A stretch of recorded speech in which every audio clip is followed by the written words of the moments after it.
Well, today is our final daily devotion from the book of Deuteronomy. So if you've been following along day by day, congratulations. We're making it to the end of the Torah, the books of Moses, the law of Moses, the first section of our journey through the Bible. And in chapter 32, we have what's known as the Song of Moses, in which he praises God for all God has done and for who God is. And this is shortly before Moses' own death. And in that song, in verse 4, he says, "The rock, his work is perfect, and all his ways are just. A faithful God, without deceit, just and upright is he."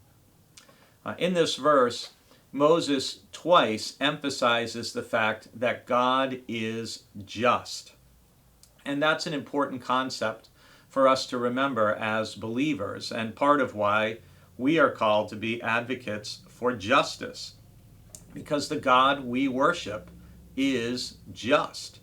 And one of the images that Moses uses here is that of the rock. If you were to ask people younger than me, what do you think of when you hear the rock? Many of them would think of the actor Dwayne Johnston, who's been in a lot of action movies and was the voice of one of the main characters in the movie Moana, the animated film.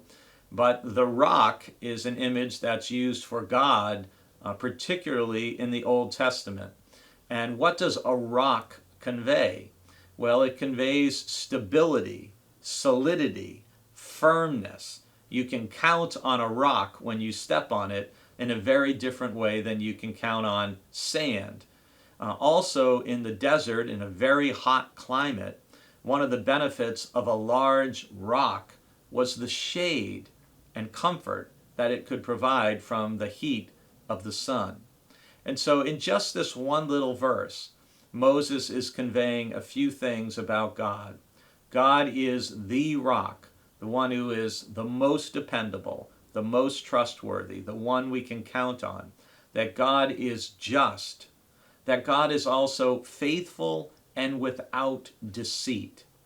One of the things as I read through the Bible is I just appreciate all the different qualities, the virtues, the characteristics of God that we read about, that we are also called to embody and to live out and to lift up in our lives, and who we support and what we encourage. And this one verse tells us we are to be advocates for justice, for truth. We're not to be deceitful in any way, and we are to be faithful and upright, just as the God we serve is just, faithful, upright, and dependable.